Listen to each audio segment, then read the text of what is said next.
সুবর্ণ সুযোগ তৈরি করে দিয়েছেন।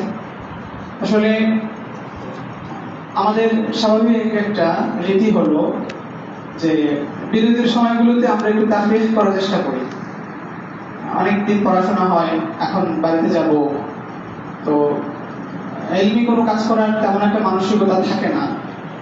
তো জামিয়াতুস সুফা শারকিয়া আজকের এই কর্মশালা আয়োজনের মাধ্যমে আমাদেরকে এই কথা স্মরণ করিয়ে দিচ্ছে যে আসলে আমরা যারা দ্বীনের পথে এসেছি, নিজেদেরকে তালিবে ইলম হিসেবে পরিচয় দিতে গর্ববোধ করি।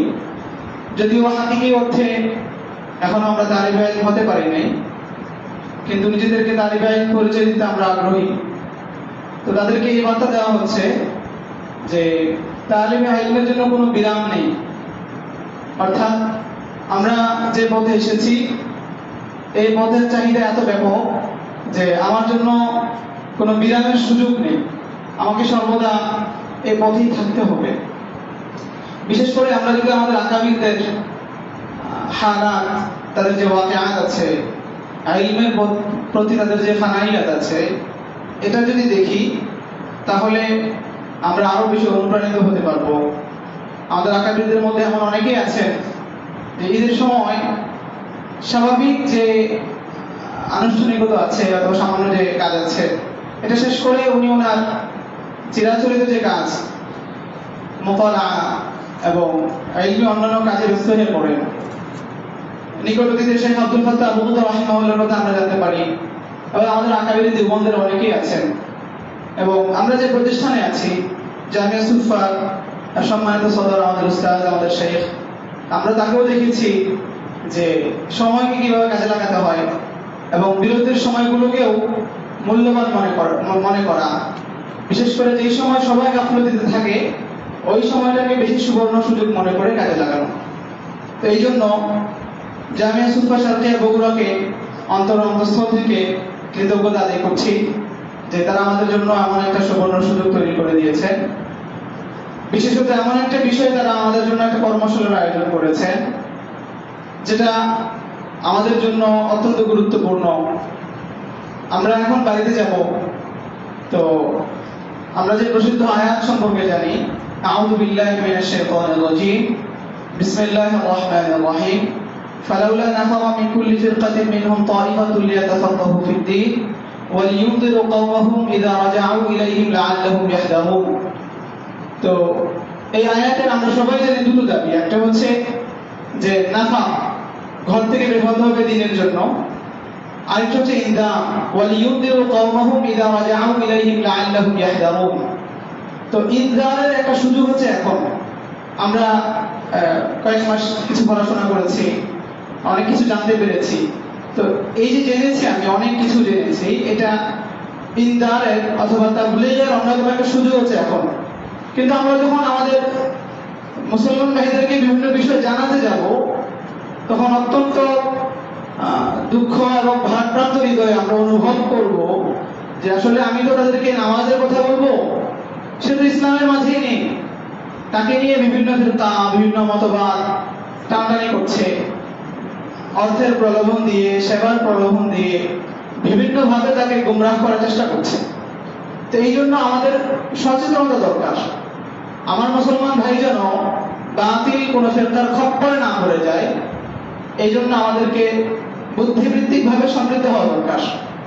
তো বুদ্ধিবৃত্তিক ভাবে সমৃদ্ধ হওয়ার জন্য জামিয়াতুস সুফা আমাদের জন্য আজকের এই কর্মশালার আয়োজন করেছেন। তো এই কর্মশালাকে অবশ্যই আমরা যারা এখানে এসেছি আমরা এটাকে মূল্যবান মনে করেছি এবং এটাকে গনিমত মনে করেছি। এজন্য যারা এখানে উপস্থিত হয়েছেন তাদের সকলকে কৃতজ্ঞতা জানাচ্ছি। তো প্রিয় উপস্থিতি, ফিরকে বাতিলার যে আলোচনা, ফিরকে বাতিলার যদি আমরা তালিকা করি আমাদের বাংলাদেশ প্রেক্ষাপটে যে কয়টা আমরা ফিরকে বাতিলা দেখি, তার মধ্যে বর্তমান প্রচারণা হিসেবে আমরা হিজবুত তাওহীদকে অন্তর্ভুক্ত করতে পারি। আমরা হয়তো অনেকেই এমন আছি যারা হয়তো জানি না যে আসলে হিজবুত তাওহীদটা কি, আসলে তাদের এজেন্ডা কি নিয়ে তারা কাজ করে, এবং কাদের মাঝে কাজ করছে, তাদের সূচনা কোথায় এবং তাদের বিস্তৃতি কতটুকু।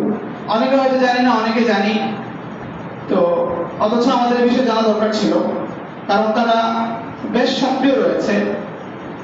বিশেষ করে আমরা যদি, এখন তো একবিংশ শতাব্দীর যুগ, প্রযুক্তির উৎকর্ষের যুগ, তো আমরা দেখছি যে তারা প্রযুক্তির, বিশেষ করে প্রচারণা মাধ্যমের যতগুলো মাধ্যম আছে সবগুলো ব্যবহার করছে এবং সবগুলো ব্যবহার করে একযোগে তাদের এই ভ্রান্ত মতবাদ প্রচার করেই চলেছে।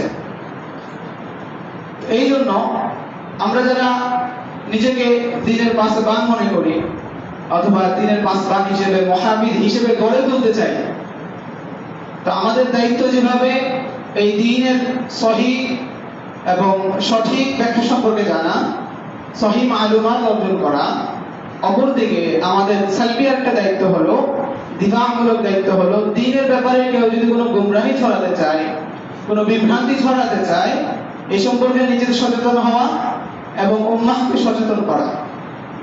তো হিজবুত তাওহীদ, তাদের সম্পর্কে আমাদের জানা উচিত। বিশেষ করে অনলাইনে তারা বেশ সোচ্চার রয়েছে। আমরা যদি তাদের কয়েকটি মাধ্যম নিয়ে কথা বলি, বিশেষ করে একটা সোশ্যাল মিডিয়ার কথা আমরা তো সবাই জানি, একটা বহুল ব্যবহৃত মাধ্যম হচ্ছে ফেসবুক। সাধারণ মানুষ এটা খুব বেশি ব্যবহার করছে। তো তাদের কথিত যে অ্যামাউন্ট আছে, প্রায় 7 লক্ষ মানুষের মতো তাদেরকে অনুসরণ করছে প্রতিদিন, এবং তাদের এই ভ্রান্তি সে গলাধঃকরণ করছে, সে এটা ধারণ করছে। তো এভাবে দিন যত যাচ্ছে তাদের পরিধি তত বেশি বৃদ্ধি পাচ্ছে। সেই তুলনায় আসলে আমাদের প্রস্তুতি কতটুকু? তো আমি আজকের এই যে প্রশিক্ষণমূলক আলোচনা, আসলে এই আলোচনাটা কোনো দর্শের মতো না, এটা হচ্ছে অনেকটা প্রশিক্ষণমূলক, এটা কোনো বক্তৃতার মতো না যে আমি শুধু ধারাবাহিক বলেই যাব। তো এটা হচ্ছে অনেকটা প্রশিক্ষণমূলক, তাদরীবমূলক, পরস্পরের এখানে মুযাকারা হবে এবং আলোচনা শেষ করে একটা সময় থাকবে যে আমরা বিষয়গুলো একটু বোঝার চেষ্টা করব। তো প্রিয় উপস্থিতি, যে কোনো ফিরকা অথবা মতবাদ যদি আমরা করতে চাই, তো আমাদের সর্বপ্রথম যে কাজটা করতে হয় সেটা হলো ওই ফিরকা সম্পর্কে জানা। মানে আসলে এটা কি, আমরা তো খণ্ডন করব, খণ্ডন করার আগে আমাকে জানতে হবে যে আসলে যাকে খণ্ডন করছি মানে তার ধরনটা কেমন, সে কোন এজেন্ডা নিয়ে কাজ করছে। তো হিজবুত তাওহীদকে নিয়ে যদি আমরা জানতে চাই, তো হিজবুত তাওহীদের যে স্লোগান নিয়ে তারা সামনে এসেছে, এই স্লোগানটা হলো এমন যে যুগ পরম্পরায় সারা বিশ্বে যত মুসলমান আছে তারা যে ইসলাম পালন করছে, ইসলামকে ধারণ করছে, এটা ইসলামের প্রকৃত রূপ নয়। তাদের দাবি হলো এটা হচ্ছে ইসলামের বিকৃত রূপ। অর্থাৎ রাসূল সাল্লাল্লাহু আলাইহি ওয়াসাল্লামের তিরোধানের 60 থেকে 70 বছর পর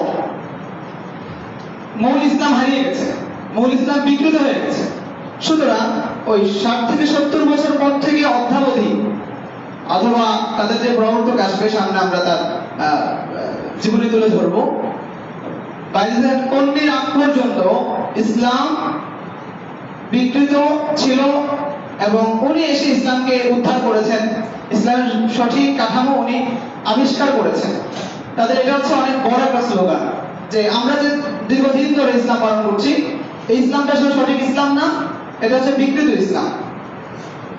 তো এই স্লোগান নিয়ে যারা সামনে এসেছে আমাদের বাংলাদেশের মাঝে, তাদের নাম হচ্ছে হিজবুত তাওহীদ। তো হিজবুত তাওহীদ শব্দের অর্থ আমরা বুঝি, হিজবুন মানে দল, তাওহীদ মানে যারা তাওহীদের দিকে ডাকে, অর্থাৎ একত্ববাদের দল। অথচ মানে অনেক সময় আমরা দেখি যে বিভিন্ন ফিরাকে বাতিলা নিজেদের নামটা অনেক সুন্দর করে নেয়, নামটা অনেক সুন্দরভাবে নেবে যে নামের মাধ্যমে মানুষকে আকর্ষণ করবে। হিজবুত তাওহীদ নাম কিন্তু আগা করা কাজ হচ্ছে হিজবুত শাইতানের, আমরা একটু দেখলে লক্ষ্য করতে পারবো। তো হিজবুত তাওহীদ এটা কখন থেকে শুরু হয়েছে? তো হিজবুত তাওহীদের তারা নিজের এই লক্ষ্য উদ্দেশ্য নিয়ে বই লিখেছে, আমরা বইয়ের ছবি এখানে দেখানোর চেষ্টা করব।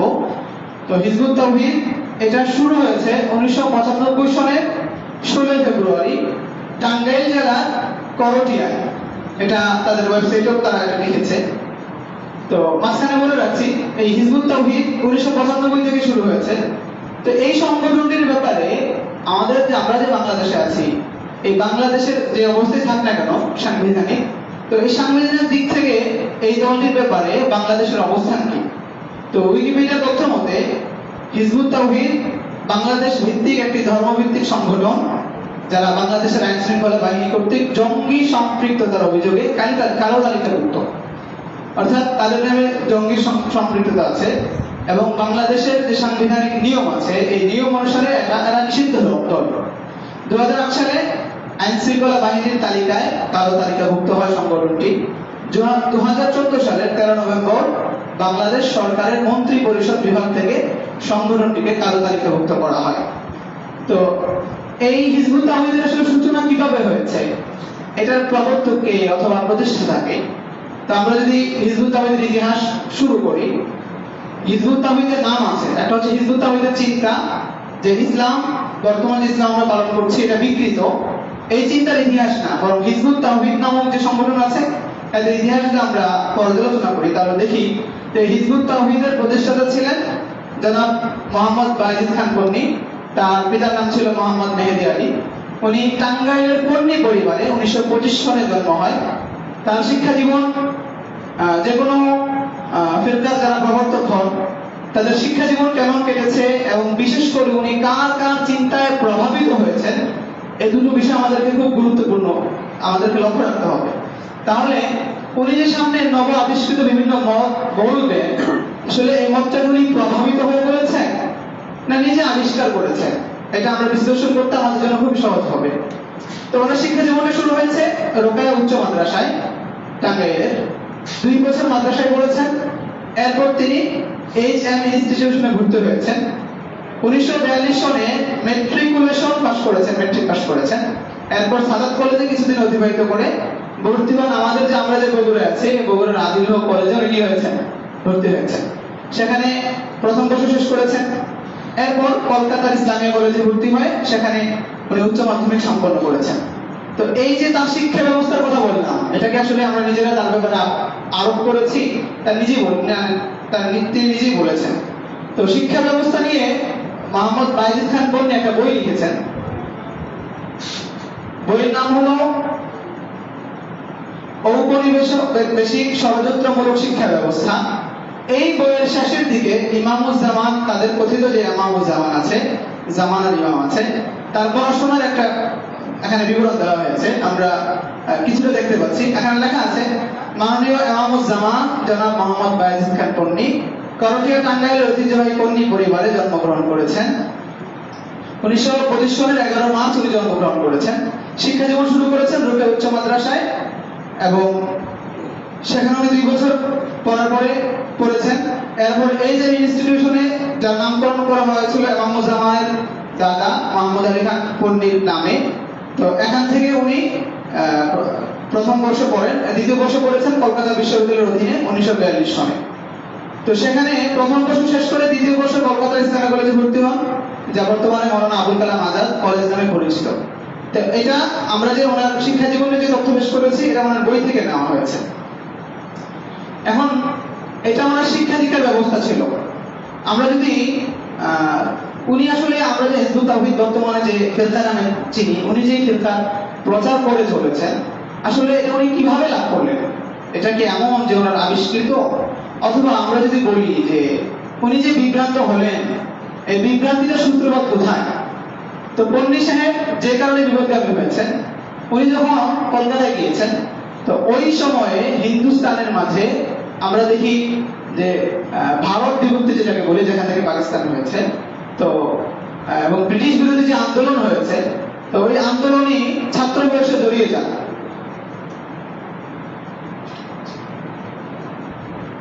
ওই আন্দোলনে উনি জড়িত হন। তো ওই সময় অনেকগুলো আন্দোলনই হচ্ছিল, কিন্তু উনি বিশেষভাবে তখনকার পাকিস্তানের তেহরিকে পাকিস্তান আন্দোলনের যিনি প্রবর্তক ছিলেন ইনায়েতুল্লাহ মাশরাফি, তার আন্দোলনে যুক্ত হয়ে যান, ছাত্র বয়স থেকে যুক্ত হন। এবং উনি তাদের তথ্য মতে এই পরিমাণ মেহনত করে দৌড়ঝাঁপ করেন যে বয়োজ্যেষ্ঠ এবং সিনিয়র যারা নেতৃবৃন্দ আছে তাদেরকেও ছাড়িয়ে যান। এবং ভারতবর্ষের তাহরিকে খাকসারের 96 জন সালারে খাস হিন্দ ছিল, বিশেষ বাহিনী ছিল, এর মধ্যে উনিও অন্তর্ভুক্ত হয়ে যান, মানে তাদের মাঝে উনি নিজেকে অন্তর্ভুক্ত করে ফেলেন। এরপর যখন দেশভাগ হয়ে যায় উনি নিজের গ্রামে চলে আসেন।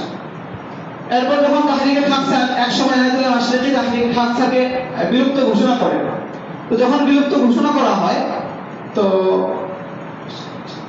উনি বারবার যখন এটা বিলুপ্ত ঘোষণা করা হয় উনি খুব ব্যথিত হয়ে পড়েন এবং ওনার কাছে তাহরিকে খাকসারের অন্যান্য সদস্য যারা আছে তারা আবেদন করেন যে আপনি আন্দোলনটাকে চালিয়ে নেন। তো উনি যে তাহরিকে খাকসারের যুগ হয়েছিলেন এটা ওনার শিক্ষা ব্যবস্থা বইয়ের উল্লেখ হয়েছে। উনি লিখেছেন ওখানে, কিন্তু ইমামুজ্জামান এই দুটি বড় দলের একসাথে যুক্ত হন নাই। অর্থাৎ ওই সময় মহাত্মা গান্ধী ও জওহরলাল নেহরুর নেতৃত্বে যে দুটি দল ছিল এর কোনোটাতে উনি যুক্ত না হয়ে উনি যোগ দিলেন আল্লামা এনায়েতুল্লাহ খান মাশরিকির প্রতিষ্ঠিত তাহরিকে খাকসার নামক আন্দোলনে। উনি ছাত্র অবস্থায় উনি ওখানে যোগ হয়ে গেলেন এবং ইমামুজ্জামান ছাত্র বয়সে উক্ত আন্দোলনে সাধারণ একজন সদস্য হিসেবে যোগদান করে খুব দ্রুত তার চেয়ে বয়োজ্যেষ্ঠ ও পুরাতন নেতাদের ছাড়িয়ে পূর্ব বাংলা, আমরা যে পূর্ব বাংলা আছে এর কমান্ডারের পদবি লাভ করলেন। অল্প দিনের মধ্যেই তিনি দুঃসাহসী কর্মকাণ্ড ও সহজাত নেতৃত্বের গুণে আন্দোলনের কর্ণধার আল্লামা মাশরিকির নজরে আসে এবং আল্লামা মাশরিকি তাকে সমগ্র ভারতবর্ষ থেকে বিশেষ কাজের জন্য বাছাইকৃত 96 জন সালার খাসের মধ্যে তাকে অন্তর্ভুক্ত করে। এরপর আল্লামা এনায়েতুল্লাহ খান মাশরিকি যখন খাকসা আন্দোলন ভেঙে দেওয়ার পর আন্দোলনের ইসলাম প্রিয় নিবেদিত প্রাণ কর্মীরা চান আন্দোলনকে বাঁচিয়ে রাখতে। এই জন্য তারা ঐক্যবদ্ধ হয়ে বাংলাদেশে আসে এবং করণীয়তে ইমামুজ্জামানের সঙ্গে সাক্ষাৎ করেন এবং তাকে আন্দোলনের নেতৃত্ব ভার গ্রহণ করার জন্য স্বনির্বন্ধ অনুরোধ করেন। কিন্তু ইমামুজ্জামান উনি ওই সময় বিভিন্নভাবে চিন্তা করলেন যে এখন আর রাজনীতিতে জড়ানো ঠিক হবে না, এই জন্য বেশ কয়েক বছর উনি রাজনীতির সংস্রব থেকে নিরবিচ্ছিন্ন হয়ে যায়। তো এখানে আমাদের মনে রাখতে হবে উনি যে ইন্ডিয়াতে গিয়েছেন, কলকাতায় গিয়েছেন, ওখানে উনি তাহরিকে খাকসারের যে আন্দোলন ছিল ওই আন্দোলনে নিজেকে সম্পৃক্ত করেছেন এবং ওই আন্দোলনকে উনি মনে প্রাণে গ্রহণ করেছেন, যার কারণে ওই আন্দোলনের অন্যতম একজন উনি সদস্য পদ অর্জন পর্যন্ত করে ফেলেছেন। এখন এই অংশটা আমাদের মনে রাখতে হবে এই জন্য, কারণ এই যে উনি মাঝখানে ধ্যানে চলে গেলেন, রাজনীতিকে দৃঢ় হলেন, কারণ হচ্ছে ওনার কাছে যখন বিভিন্নভাবে আবদার আসলো যে আপনি আন্দোলনটাকে নতুন করে একটা গতি দেন, তখন উনি নির্জনে চলে গেলেন, মানে এটা ভাবতে থাকলেন যে আন্দোলনটাকে কিভাবে শুরু করা যায়। তো এখানে আমরা মনে রাখবো যে উনি তাহরিকে খাকসারের একজন অন্যতম সদস্য ছিলেন এবং ওখান থেকে বিভিন্ন চিন্তা উনি নিয়েছেন। কি কি চিন্তা নিয়েছেন আর সামনে আমরা এটা দেখাবো। তো সাথে সাথে আরেকটা কথা মনে রাখতে হবে, তো কলকাতায় যখন উনি পড়েন, একে তো এনায়েতুল্লাহ মাশরিকির উনি সনদ গ্রহণ করেছেন এবং তার আন্দোলনের সাথে আন্দোলনের সতীর্থ হয়েছেন, সাথে সাথে মাওলানা আবুল আলা মাওদুদীর সাহচর্য উনি গ্রহণ করেছিলেন। এটা শিক্ষা ব্যবস্থা বইয়ের মাঝে উল্লেখ হয়েছে। সেখানে লিখেছেন যে সেই সুবাদে তিনি এই সংগ্রামের কিংবদন্তি তুল্য নেতৃবৃন্দের সাহচর্য লাভ করেন, যাদের মধ্যে মহাত্মা গান্ধী, কায়েদে আজম মোহাম্মদ আলী জিন্নাহ, অরবিন্দ ঘোষ, শহীদ হোসেন সোহরাওয়ার্দী, মাওলানা সৈয়দ আবুল আলা মাওদুদী অন্যতম। তো যে কয়েকজন উনি সাহচর্য পেয়েছেন, যাদের চিন্তায় প্রভাবিত হয়েছেন, তাদের মধ্যে একজন হচ্ছেন সৈয়দ আবুল আলা মাওদুদী। ফলে আমরা এখানে মনে রাখতে পারি সামনে উনি যে চিন্তাগুলো প্রকাশ করছেন, নতুন নতুন যে কথা বলছেন, এই কথাগুলোর ক্ষেত্রে সৈয়দ আবুল আলা মাওদুদী এবং বিশেষ করে এনায়েতুল্লাহ মাশরিকি সাহেবের গভীর একটা প্রভাব আছে। তো আমরা ওনার এই যে ওনার সংক্ষিপ্ত জীবন, ওনার পড়াশোনা দেখলাম এবং কার চিন্তা উনি প্রভাবিত হয়েছেন, কার মাধ্যমে উনি আন্দোলিত হয়েছেন। তো এর মাধ্যমে আমরা বুঝতে পারলাম যে এখানে তার আদর্শগুলো হচ্ছে এনায়েতুল্লাহ মাশরিকি এবং আরেকজন হচ্ছে সৈয়দ আবুল আলা মাওদুদী। তো আমরা যত শুনে জানলাম যে এনায়েতুল্লাহ মাশরিকি সাহেব উনি আন্দোলনটা সমাপ্তি ঘোষণা করবেন। তো সমাপ্তি ঘোষণা যেহেতু করে ফেলেছেন, এরপরে হিজবুত তাওহীদের যে প্রবর্তক আছেন বাইজিদ খান বন্নি, এখন উনি নতুন ভাবে চিন্তা ভাবনা শুরু করলেন যে এই আন্দোলনটাকে নতুন ভাবে কিভাবে এটাকে যোগান দেওয়া যায়। তো উনি আমরা পিছনে জেনেছি যে উনি নির্জনে চলে গেলেন।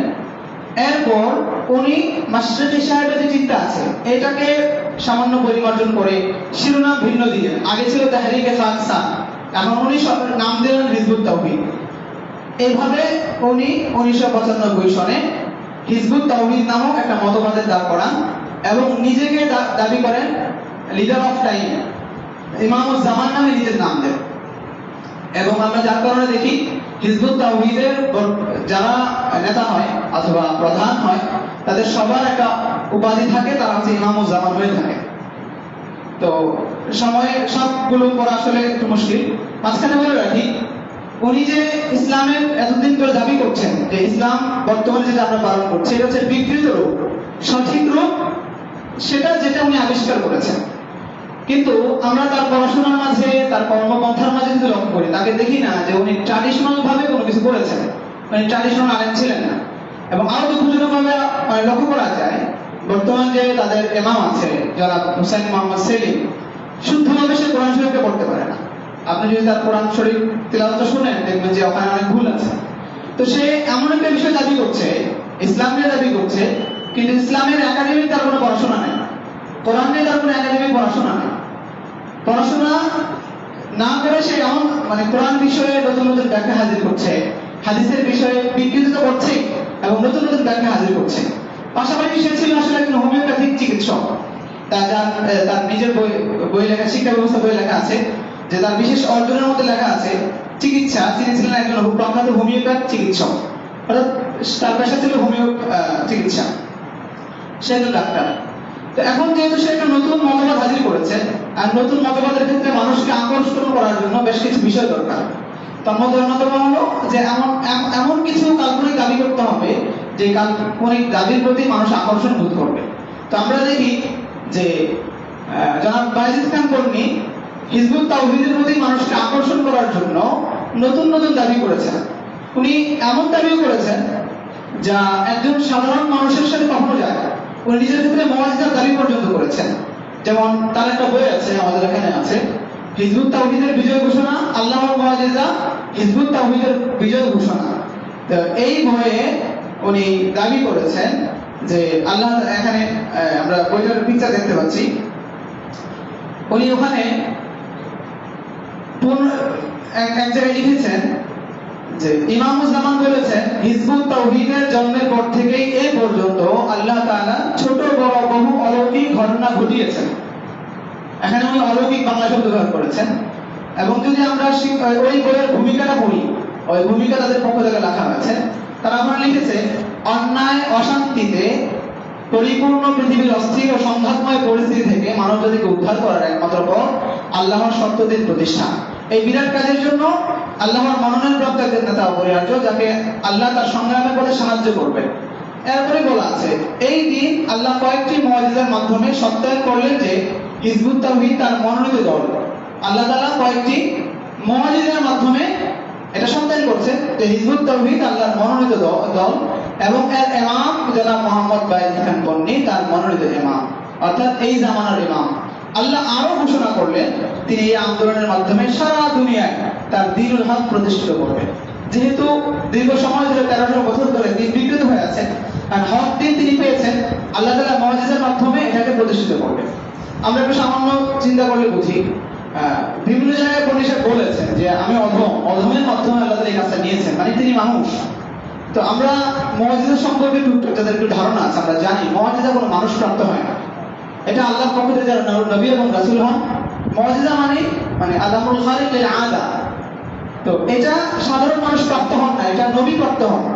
তো বায়েজিদ খান কর্ণী যদি নিজেকে মুআজিজা প্রাপ্তির উনি দাবি করেন, তাহলে তাকে পরোক্ষ এই দাবি করতে হবে সে একজন নবী।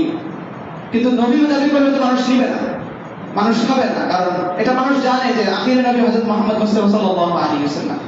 এজন্য নবীর দাবি না করে মুআজিজার দাবি করলেন এবং অলৌকিক ঘটনার উনি দাবি করলেন।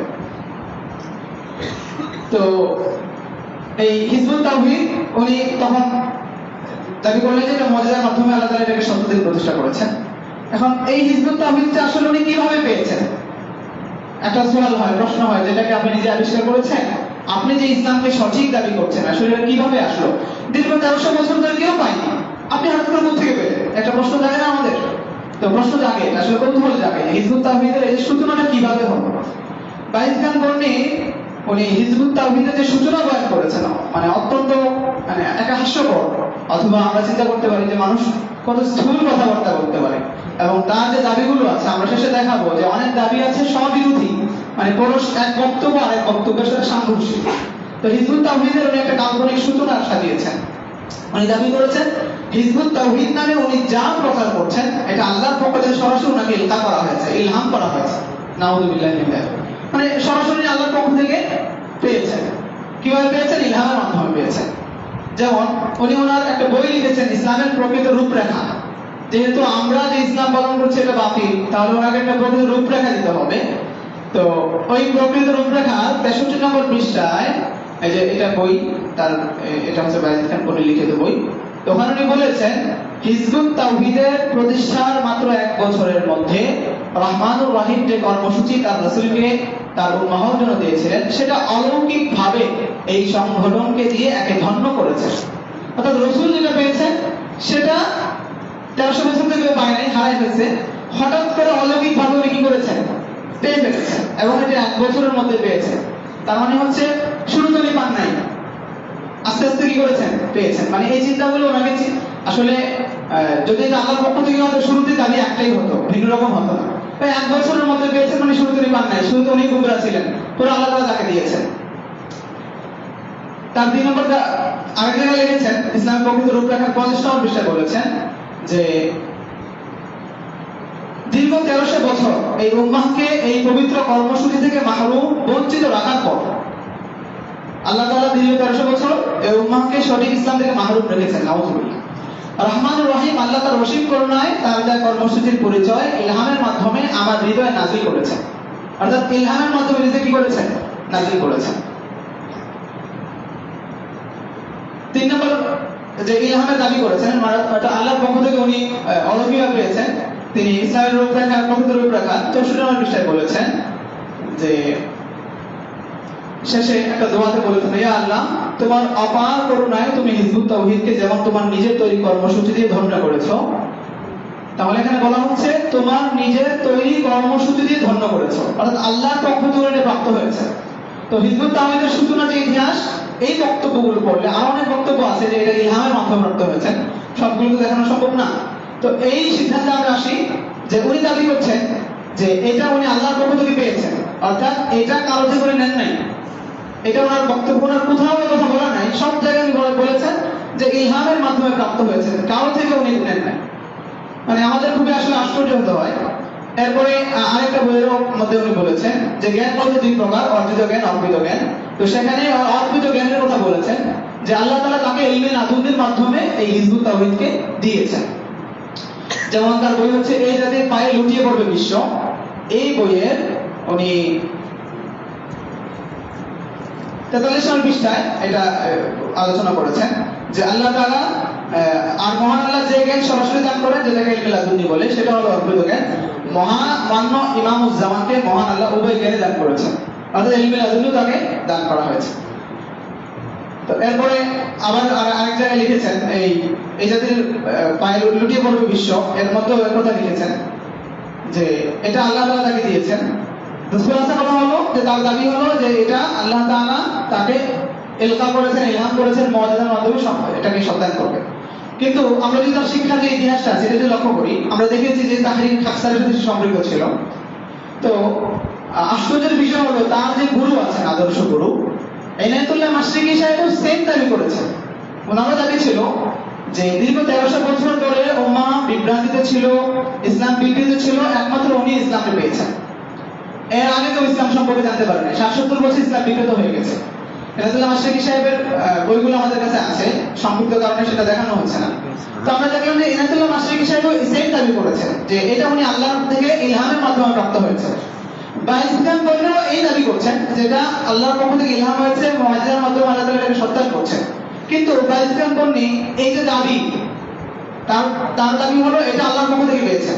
উনি ওনার শিষ্য গুরুর কথা উল্লেখ করছেন না।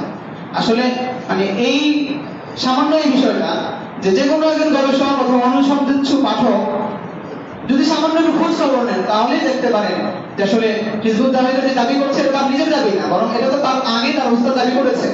অথচ সে কোথাও তার উস্তাদের কথা স্বীকার করে নাই যে এটা আমি আমার উস্তাদ থেকে নিয়েছি এবং এটাকে আমি ব্যবহার করছি। অনেকটা এরকম যে আমরা যেটা ইহুদিদের ক্ষেত্রে দেখি, আল্লাহ তাআলা যেটা বলেছেন ফাওয়াইলুল লিল্লাযিনা ইয়াকতুবুনাল কিতাবা বিআইদিহিম সুম্মা ইয়াকুলুনা হাযা মিন ইনদিল্লাহ লিখে নিজের পক্ষ থেকে আর বলে আল্লাহর পক্ষ থেকে। হিজবুত তাওহীদের যে চিন্তা বানিয়েছে নিজের পক্ষ থেকে, একে তো সে নিজে বানায় নাই, মাশরাফি সাহেব থেকে ধার করা, তারপরে নিজে দাবি করছে যে এটা সে নিজে করেছে, আর চালিয়ে দিচ্ছে হাযা মিন ইনদিল্লাহ, মানে আল্লাহ তাআলা আমাকে ইলহামের মাধ্যমে দিয়েছেন, মুআজ্জিজার মাধ্যমে সত্যায়ন করছেন। তো এই বিষয়ে মানে হিজবুত তাওহীদের যে চিন্তাগুলো আছে, এই চিন্তাগুলো তার নিজের না, বরং এটা তাহরিকে খাকসার থেকে নেওয়া। আমরা যদি কেউ জানতে চাই তাহরিকে খাকসারের কিতাবগুলো পড়তে পারি, অথবা আমাদের উস্তাদ মুহতারাম মুফতি আব্দুল রাজিব হাফিজাহুল্লাহর মূল্যবান একটা রিসালা আছে যে এখনো প্রকাশিত হয় নাই, সেটার শিরোনাম হলো তাহরিকে খাকসারের নতুন ভার্সন হিজবুত তাওহীদ। তো সেখানে মোকাররণ করে দেখানো হয়েছে যে মৌলিকভাবে 10টি পয়েন্ট নিয়ে আলোচনা করা হয়েছে, যে এই 10টি পয়েন্টে বাইজিদ খান বন্ডির দাবি কি, এবং এই দাবিগুলো সরাসরি আমরা দেখতে পাই যে এনাদুল্লাহ মাশরিক হিসাবে করেছেন। এবং হিজবুত তাওহীদের বহুল প্রচলিত একটা 5 দফা কর্মসূচি আছে। ওই 5 দফা কর্মসূচি পুরোটাই আগাগোড়া, মানে মিনাল আলিফ ইলাল ইয়া ধরি পুরোটাই হচ্ছে মাশরিক সাহেব থেকে নেওয়া, এবং মাশরিক সাহেব এই 5 দফা ঘোষণা করেছেন। তাহলে আমরা এটা মোটামুটি বুঝতে পারলাম যে কথিত ইমামুজ্জামান উনি যে দাবি করছেন যে হিজবুত তাওহীদ হচ্ছে আল্লাহর পক্ষ থেকে ইলহাম করা, ইলকা করা, এটা আসলে আল্লাহর পক্ষ থেকে ইলকা করা না, বরং আরেকজন থেকে কপি করা। আর যদি কেউ কপি করে এটা স্বীকৃতি না দেয়, ইলমে ভাষায় এটাকে সারিকা বলা হয়, অর্থাৎ এটা চুরি করা। বাংলা ভাষায় একটু শুদ্ধ ভাষায় বললে বলা হয় এটাকে চৌর্য বৃত্তি। তো উনি চৌর্য বৃত্তিকে ইলহাম বলে চাপিয়ে দিলেন, অত্যন্ত দুঃখজনক। তো এই হচ্ছে হিজবুত তাওহীদের সূচনা, কাল্পনিকভাবে সূচনা হয়েছে ওনার দাবি। তো এখন হিজবুত তাওহীদের মৌলিক চিন্তাগুলো আসলে কি কি? একটা চিন্তা জানতে হলে আমাকে তার মৌলিক চিন্তাগুলো জানতে হয়, যে তারা আসলে কি কি বিশ্বাস লালন করে, কি কি চিন্তা পোষণ করে। তো আমরা এখানে সংক্ষিপ্তভাবে 5টা আমরা তার মৌলিক চিন্তা বিশ্বাস দেখাবো। প্রথম নম্বর বিশ্বাস, যেটা পিছনে কয়েক জায়গায় বলা হয়েছে, যে তার অনেক বড় দাবি হলো যে বর্তমানে সারা বিশ্বে যে ইসলাম পালিত হচ্ছে, ইসলাম বিকৃত, এবং রাসূল সাল্লাল্লাহু আলাইহি ওয়াসাল্লামের ইন্তেকালের 60 থেকে 70 বছর পরে ইসলাম বিকৃত হয়ে গেছে। অথচ আমরা হাদিসের মধ্যে পড়েছি লা তাযালু তাইফাতুম মিন উম্মতি যাহিরিনা আল হক, যে এই উম্মতে কোন কাল এমন যাবে না যেখানে হক থাকবে না, কোন না কোন ভাবে হক থাকবেই। কিন্তু সে এখানে এই সমস্ত বিষয়গুলো অস্বীকার করার অন্যতম কারণ হলো যে এখানে পুরো বিকৃত বলে দিলে ওলামায়ে কেরাম বর্তমানে যে ইসলামের কথা বলেন এবং তার খণ্ডনে যে কথাগুলো বলবেন, উনি এক কথায় উত্তর দিয়ে দিবেন এটা বিকৃত। এবং আমরা আরো বিভিন্নভাবে লক্ষ্য করবো তার যে কয়েকটা এজেন্ডা আছে, এজেন্ডার অন্যতম একটা এজেন্ডা হলো ওলামায়ে কেরামকে ধর্ম ব্যবসায়ী তকমা দিয়ে দেওয়া। বিভিন্ন জায়গায় উনি এগুলো বলেছেন। হুসাইন মোহাম্মদ সেলিমের 2টা বই আছে, ধর্ম ব্যবসা, অর্থাৎ ওলামায়ে কেরামকে উনি বলেছেন ধর্ম ব্যবসায়ী, যারা ধর্মের নামে ব্যবসা করছে। আমরা দেখছি যে যতগুলো মাদ্রাসা আছে এরা সবসময় চেষ্টা করে কোনো না কোনো ভাবে দ্বীনের যারা মুহাদ্দিস আছে ওলামায়ে কেরাম, এদেরকে বিভিন্ন তকমা দিয়ে ভ্রান্ত ইত্যাদি সাব্যস্ত করা। কারণ যদি তারা এটা সফলভাবে করতে পারে তাহলে সাধারণ মানুষকে বিভ্রান্ত করা খুব সহজ। কারণ সাধারণ মানুষের মধ্যে বিভ্রান্তি, যাদের মধ্যে দ্বীনের পরিপূর্ণ জ্ঞান নেই, যে কোনো বিষয়ে প্রতিটা বাতিলতার মাঝেই নিজস্ব কিছু গুণ আছে, শক্তি আছে, স্পিড আছে। তো তার মধ্যে যদি ঐশী জ্ঞান না থাকে, অলৌকিক ওয়াহী না থাকে, তাহলে স্বাভাবিকভাবে এটা দ্বারা প্রভাবিত হয়ে যায়। তো হিজবুত তাওহীদের শুরু থেকে দেখেছি আমরা যে তারা সবসময় ওলামায়ে কেরামকে ধর্ম ব্যবসায়ী, দিনে যারা মুহাদ্দিস ছিলেন একেবারে খায়রুল কুরুন থেকে নিয়ে পর্যন্ত সবাইকে ভ্রান্ত বলে দিয়েছেন, যেন তাদের কথা দিয়ে আমরা তাদেরকে খণ্ডন করতে না পারি। তো যেমন সে যে ইসলামের প্রকৃত যে রূপরেখা এই বইয়ের পিছনে আমরা দেখিয়েছি, যে উনি বলেছেন সেখানে দুর্ভাগ্যবশত বিশ্বনবীর ওফাতের 60-70 বছর পর ইবলিস এই উম্মাহর আকীদায় বিকৃতি ঢুকিয়ে দিতে সমর্থ হন, নাউযুবিল্লাহ।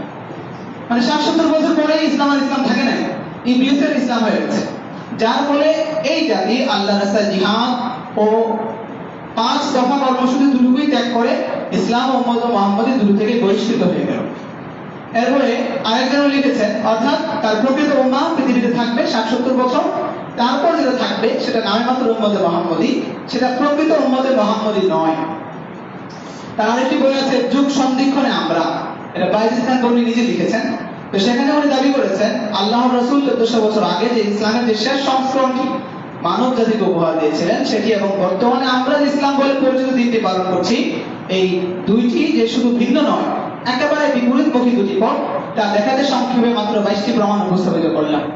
তার চিন্তা মতে সে কিছু নমুনা দিয়েছে, ওই নমুনা দেওয়ার পর বলল যে বর্তমান ইসলাম একেবারে শুধু বিকৃত না, এবং আমরা যে তারা যে ইসলাম বলছে এই ইসলামের সাথে পরিপূর্ণ বিপরীতমুখী, অর্থাৎ তার মধ্যে এই ইসলাম ইসলামই না। ফলে কেউ যদি নিজেকে মুসলমান দাবি করতে চায় বাইশ খান পণ্ডির অনুসারী হতে হবে। তার মানে বাইশ খান পণ্ডিত ছাড়া এবং তার অনুসারী ছাড়া পৃথিবীতে আর কেউ মুসলমান নয়, সবাই মুশরিক, নাউযুবিল্লাহি মিন যালিক। মানে অত্যন্ত অদ্ভুত দাবি করেছেন উনি। দুই নম্বর তার মৌলিক একটা চিন্তা, দুই নম্বর চিন্তা হলো হিজবুত তাওহীদের একমাত্র প্রকৃত ইসলাম। প্রথমত ওখান থেকে তো বোঝা যায় মাফহুম মুখালিফ হিসেবে, যেহেতু সবগুলো বিকৃত তাহলে সঠিক হলে তো একমাত্র তারটাই হবে। তো এটা স্বয়ং সে নিজেই বলেছে, যেমন তার বই আছে যুগ সন্ধিক্ষণে আমরাতে, সে বলেছে সমবেত শুধুগণ আল্লাহ তার অসীম রহমতে আমাদের জন্য কোন ইসলাম তার শ্রেষ্ঠ রাসূল দিয়ে এনায়েত করেছেন, কোন ইসলাম তিনি কবুল করবেন তা আমাদের এই হিজবুত তাওহীদকে বুঝিয়ে দিয়েছেন। অর্থাৎ আল্লাহ তাআলা কোন ইসলাম কবুল করবেন এটা হিজবুত তাওহীদকে আল্লাহ তাআলা কি করেছেন, বুঝিয়ে দিয়েছেন। সম্পূর্ণ দিয়েছেন কিনা জানি না, নিজের ব্যাপারে সব। ইসলামের ব্যাপারে আমরা যেটা বিশ্বাস করি, কেউ যদি নিজের ধর্মের ব্যাপারে সন্দেহ হয় তার ঈমান থাকবে না। তো সে নিজেই আসলে তার নিজের কথার মধ্যে আসলে অনেকগুলো তানাকুজ আছে, এবং সাধারণ কোন মানুষ যদি একটু বুদ্ধিমত্তার সাথে পড়ে, একটু সজাগতার সাথে পড়ে, সে এই তাদের এই কথিত এই ধর্মের অসারতা ধরতে পারবে। তবে যতটুকু দিয়েছেন তাই আমাদের জন্য যথেষ্ট। এই হিজবুত তাওহীদ থেকে আমরা মানুষকে ডাকছি সেই প্রকৃত ইসলামের দিকে, তারা প্রকৃত ইসলামের দিকে ডাকছে। এবং হিজবুত তাওহীদের লক্ষ্য উদ্দেশ্যে একটা বই আছে, বাইশ খান পণ্ডিত লিখেছেন, তো সেখানে উনি বলেছেন যে এই দুর্দশা থেকে, বর্তমান তো মুসলিম উম্মাহ বিভিন্ন দুর্দশার শিকার, তো সে বলছে এই দুর্দশা থেকে তাদেরকে মুক্তি পেতে হলে তাদেরকে আগে এই সিস্টেমকে প্রত্যাখ্যান করতে হবে। তার মানে বর্তমান ইসলাম পালন করছে এটাকে ছাড়তে হবে এবং গ্রহণ করতে হবে স্রষ্টার দেওয়া নিখুঁত সিস্টেম, যা সত্য দিন, যা কেবলমাত্র হিজবুত তাওহীদের কাছেই আছে। অর্থাৎ হিজবুত তাওহীদ একমাত্র প্রকৃত ইসলাম, এছাড়া কোনো ইসলাম নেই। এবং এখানেও আমরা দেখতে পাচ্ছি উনি ইলহামের দাবি করেছেন। এটা হচ্ছে তার দুই নম্বর দাবি বা চিন্তা। তিন নম্বর হলো ইলাহ শব্দের শাব্দিক শব্দটা সামনে আসলে, ইলাহ শব্দটা আমরা শুনলে আমাদের মাথায় আসে ইলাহ মানে উপাস্য, অর্থাৎ আল্লাহ তাআলার ইবাদত করা, একজন মাবুদ যিনি হবে। কিন্তু বাইশ খান পণ্ডিত ইলাহ শব্দের অর্থটার মধ্যে বিকৃতি ঘটিয়ে দিয়েছেন। উনি বলেছেন ইলাহ অর্থ একমাত্র হুকুমদাতা। হাকিম শব্দ আসলে আমরা যে অর্থটা মনে করি যে ইল হুকমু ইল্লা লিল্লাহ, আল্লাহ তাআলা একমাত্র হাকিম, উনি ইলাহ শব্দের অর্থ করছেন হাকিম, অর্থাৎ ইলাহ অর্থ উপাস্য নয়। যেমন তার একটি বই আছে দাজ্জাল, ইহুদি খ্রিস্টান সভ্যতা, দাজ্জালের হাদিস বিভাগে তিনি বিকৃতি ঘটিয়েছেন। তো সেখানে উনি দাবি করেছেন, কারণ অতি সরল যার সঙ্গে দাজ্জালের দ্বন্দ্ব, অর্থাৎ আল্লাহর সার্বভৌমত্বের রক্ষাকারী মুসলিম বলে পরিচিত জনসংখ্যাটি লা ইলাহা ইল্লাল্লাহ কালিমার ভুল অর্থ করে ইলাহ শব্দের অর্থকে একমাত্র হুকুমদাতার বদলে একমাত্র উপাস্য বলে রূপান্তর করে। অর্থাৎ ইলাহ বললে লা ইলাহা ইল্লাল্লাহ মানে একমাত্র ইলাহ আল্লাহ, উপাস্য আল্লাহ। তিনি বললেন না, এটা ভুল অর্থ করছে তারা, সঠিক অর্থ হবে একমাত্র হুকুমদাতা। এরপর তিনি আরেক জায়গায় লিখেছেন যে আল্লাহ ছাড়া অন্য কোনো মাবুদ নেই, এটা অতি সত্য, কিন্তু সেটা কালেমা না। আমরা যে বলি লা ইলাহা ইল্লাল্লাহ, এটা কালিমা, এটা কালিমা, এটা এই দিনের ভিত্তি না। আমরা তো বলি কেউ ইসলামে দখল হলে কালিমা পড়তে হবে, কালিমার মাধ্যমে সে ইসলাম দাখিল হবে, সে বলে কালিমাটা দিনের ভিত্তির মধ্যেই পড়ে না। এই কালিমা পাঠ করে অন্য দিনের কোনো মানুষ এই দিনে প্রবেশ করতে পারবে না, কারণ সে ইলাহ মনে করেছে একমাত্র হাকিম। তো এই কালিমার মধ্যে তো মানুষ ভুল অর্থ করতেছে, মানুষ তো এই ভুল অর্থে দাখিল হচ্ছে, ফলে যতবারই এই কালিমা উড়ানো হোক, যারাই বর্তমানে নবমুসলিম হচ্ছে কেউ মুসলমান হচ্ছে না, নাউযুবিল্লাহি মিন যালিক। এরপরে লিখেছে ইলাহ আগে মাবুদ পরে, ইলাহ আগে মাবুদ পরে। ইলাহ এবং মাবুদকে উনি পরস্পর বিপরীত জায়গায় দাঁড় করিয়েছেন। তার মানে ইলাহ মানে মাবুদ হতে পারবে না, মাবুদ হলে উনি কি হবেন না, ইলাহ হবেন না। ইলাহ এবং মাবুদ দুটি আলাদা শব্দ, ভিন্ন অর্থ। ইলাহ এবং মাবুদ এক অর্থ নয়। আরেক জায়গায় লিখেছেন সঠিক ইসলাম আজ হারিয়ে গেছে এবং বর্তমানে লা মাবুদ ইল্লাল্লাহ, আল্লাহ ছাড়া কোনো উপাস্য নেই। কালিমার বিকৃত ইসলামটাকে এই পৃথিবীতে প্রতিষ্ঠার চেষ্টা ওই ক্ষুদ্র দলটি করে যাচ্ছে। ক্ষুদ্র দল মানে আমাদেরকে বোঝানো হয়েছে। মানুষ আসলে কতটা বাস্তবতা বিপরীত, বাস্তবতা পরিহার করলে বলা হয় যে সে নিজেদেরকে দাবি করছে বৃহৎ জনগোষ্ঠী আর আমরা হয়ে গেছি পুরা, মানে তাদের দৃষ্টিতে তো হিজবুত তাওহীদ ছাড়া সবাই মুশরিক, সবাই কাফের হয়ে গেছে। তো আমরা হলাম ক্ষুদ্র গোষ্ঠী, আমরা যে প্রচার করছি এটা আসলে বিকৃত ইসলাম। 4 নম্বর একটা দাবি হলো তাওহীদ শব্দের অর্থ আমরা জানি আল্লাহর একত্ব করা, কিন্তু তাদের দাবি হলো তাওহীদ অর্থ হচ্ছে আল্লাহর জমিনে আল্লাহর শাসন ব্যবস্থা প্রতিষ্ঠা করা। তারা দাবি করেছে। যেমন শিক্ষা ব্যবস্থাতে বই আছে, সেখানে তিনি বলেছেন আল্লাহ ছাড়া জগতের সকল বিধানদাতা, হুকুমদাতা, সার্বভৌম অস্তিত্বকে অস্বীকার করাই হচ্ছে তাওহীদ। অর্থাৎ তাওহীদ হলো এগুলোকে স্বীকার করা, আর কেউ অস্বীকার করলে এটা তাওহীদ হলো না। এটাই দ্বীনের ভিত্তি, অর্থাৎ আল্লাহর সার্বভৌম ক্ষমতা স্বীকারটা, এটা হচ্ছে দ্বীনের ভিত্তি। আর এটা লিখেছেন বর্তমান দুনিয়ার কোথাও এই তাওহীদ নাই, সর্বত্র আল্লাহকে কেবল উপাস্য বা মাবুদ হিসেবে মানা হচ্ছে। মানে আল্লাহর একত্ববাদে স্বীকার করা হয়, কিন্তু আল্লাহকে বিধানদাতা হুকুমদাতা এটাকে স্বীকার করা হচ্ছে না। কিন্তু ইলাহ বা সার্বভৌমত্বের আসনে আল্লাহ নেই।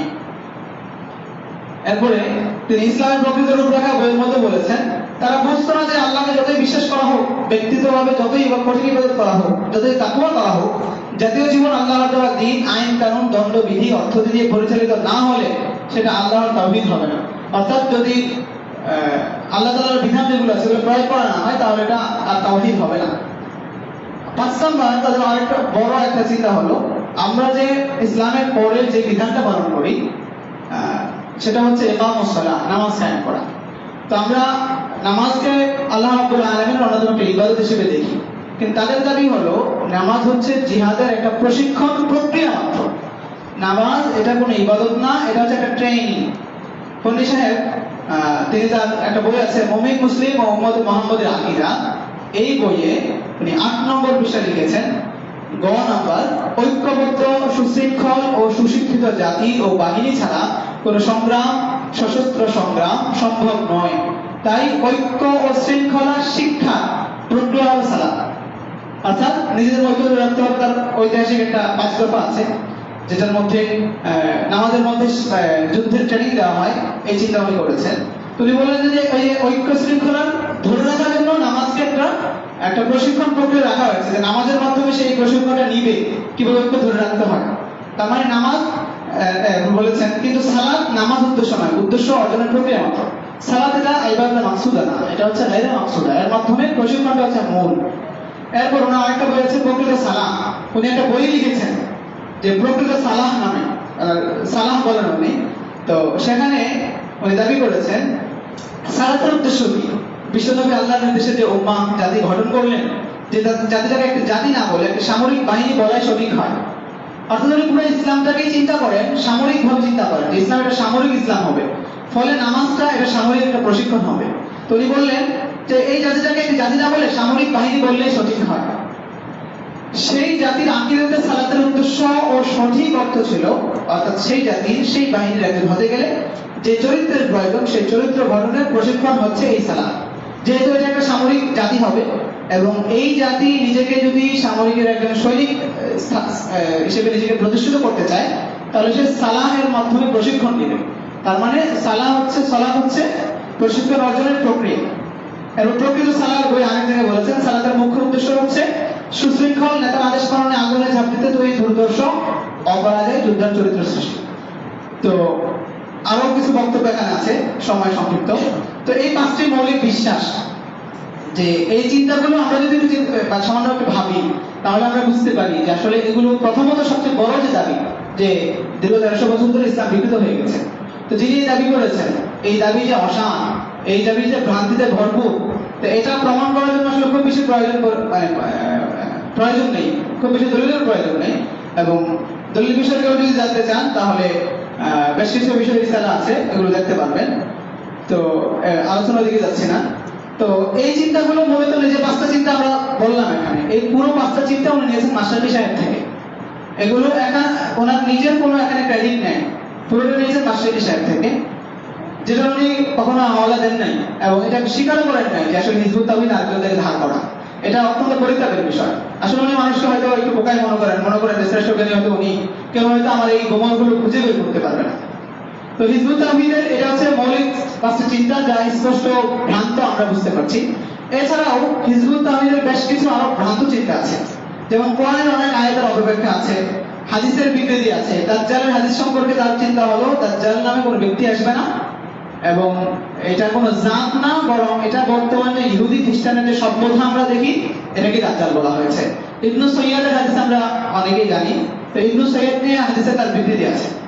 এরপর পর্দা বিধানের সে পরিপূর্ণ অস্বীকৃতি জ্ঞাপন করে এবং সে বলে পর্দা মানে হচ্ছে একজন মহিলাকে বাক্সবন্দি করে ফেলা, এবং তারা এই বিষয়ে বই লিখেছে।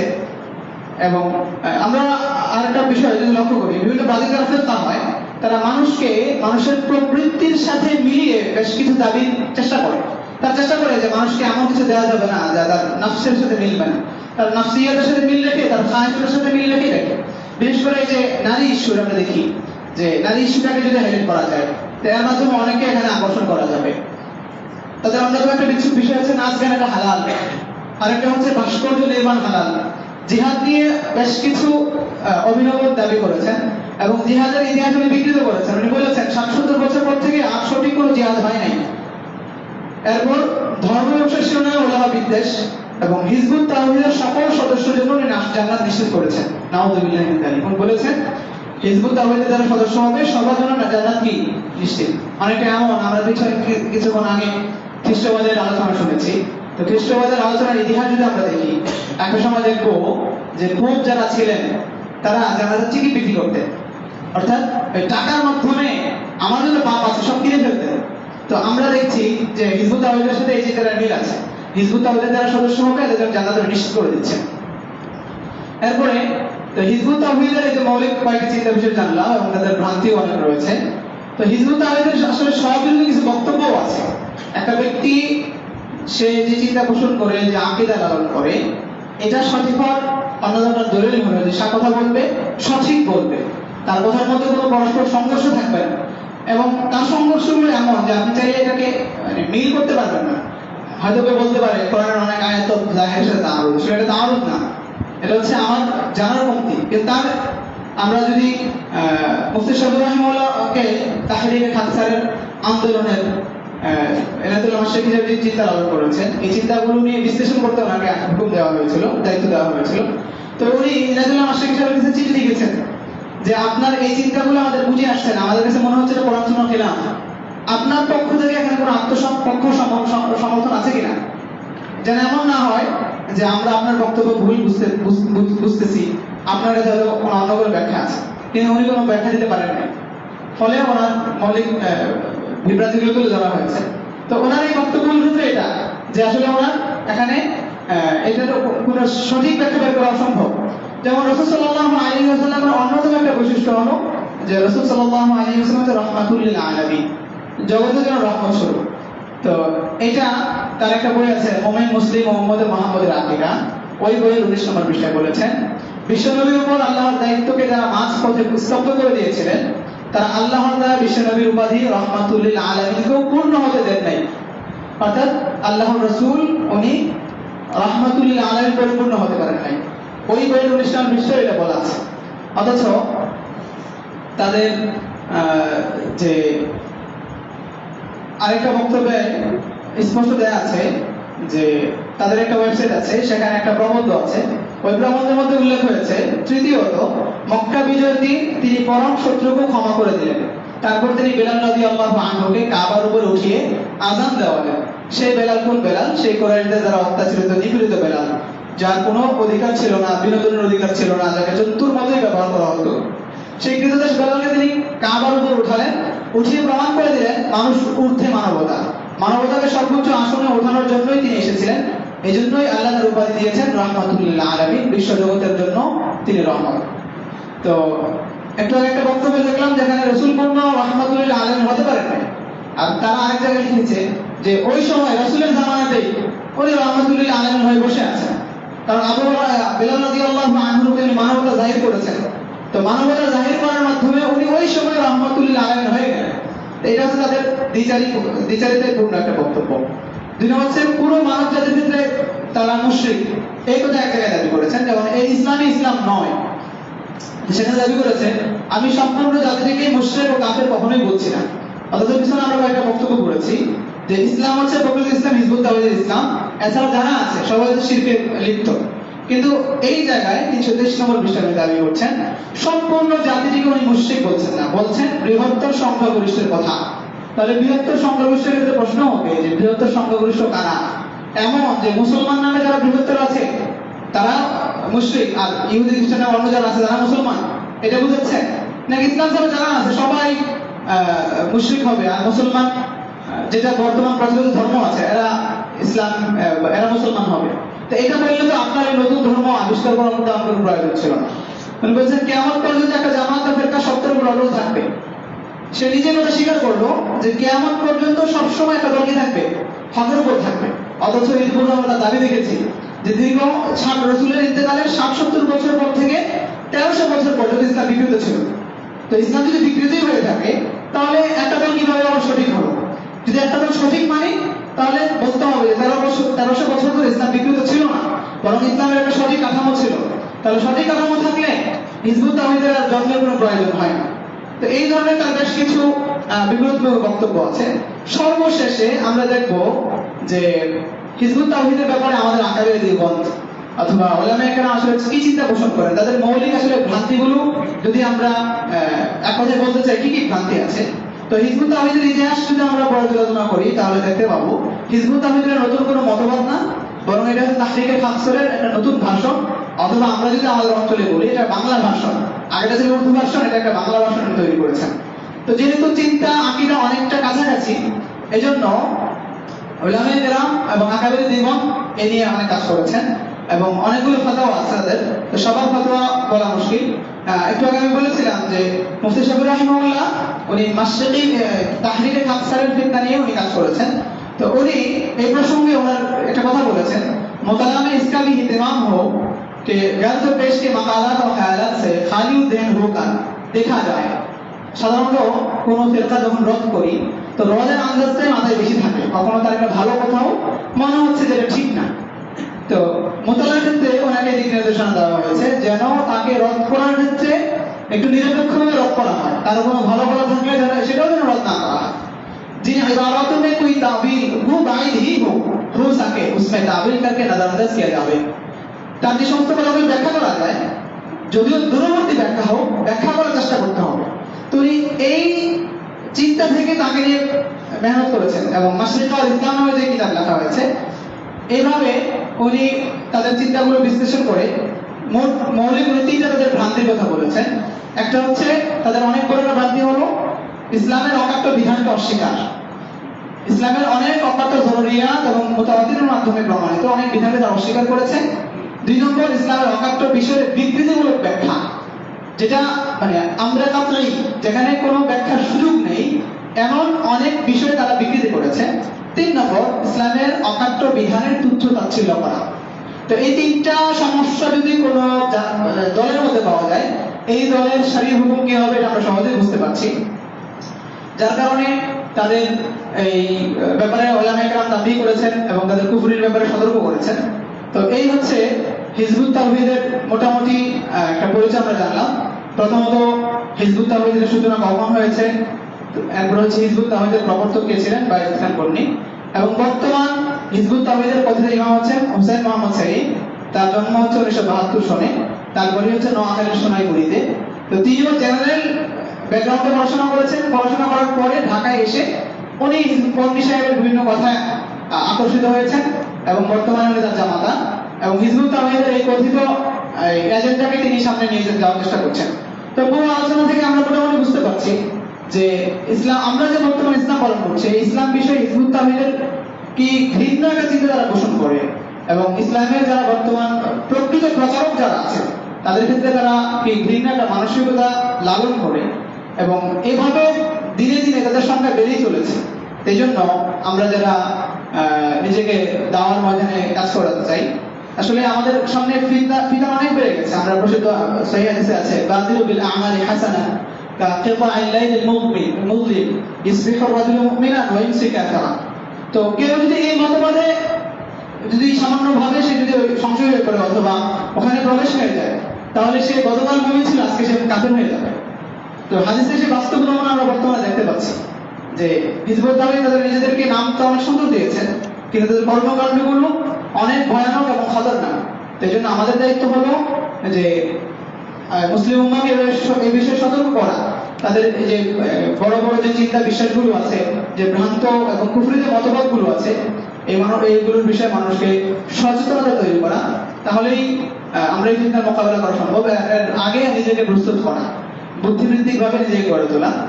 তো এই বলে আমি আমার আজকের এই আলোচনা শেষ করছি। তো এখন আমাদের জন্য 10 মিনিট সময় থাকবে যে আমরা যে আলোচনা করা হয়েছে এগুলো নিয়ে একটু উজাগার করবো। এমন যেন না হয়ে যায় যে আসলে আমরা কিছু বিষয় শুনলাম, শোনা পর্যন্ত থাকলো। বিশেষ করে আমরা যারা তালেবে ইলম আছি, তা আমরা কিছু বিষয় নোট করার চেষ্টা করবো এবং সামনে আমাদের যে আলোচনাগুলো হবে ওই আলোচনাগুলো থেকে কিছু বাঁচা সংগ্রহ করার চেষ্টা করবো।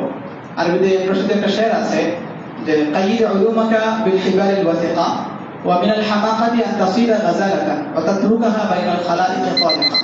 এখন আমি এসেছি, আমি মূল্যবান সময় বের করছি, হয়তো আমি মূল্যবান আলোচনা শুনছিও, কিন্তু আলোচনাগুলো নোট না করার কারণে এগুলো আমার হারিয়ে গেল। তো এই জন্য নোট করার চেষ্টা করা এবং